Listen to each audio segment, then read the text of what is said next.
Fourscore and 7 years ago, our fathers brought forth on this continent a new nation, conceived in liberty and dedicated to the proposition that all men are created equal.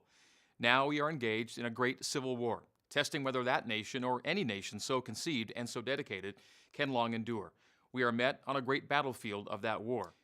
We have come to dedicate a portion of that field as a final resting place for those who here gave their lives that that nation might live.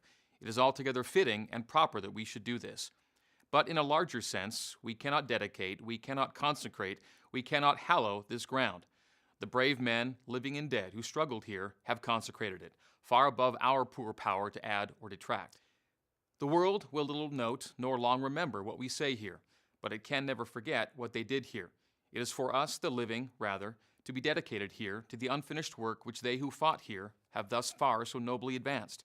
It is rather for us to be here dedicated to the great task remaining before us. That from these honored dead we take increased devotion to that cause for which they gave the last full measure of devotion, that we here highly resolve that these dead shall not have died in vain. That this nation, under God, shall have a new birth of freedom, and that government of the people, by the people, for the people, shall not perish from the earth.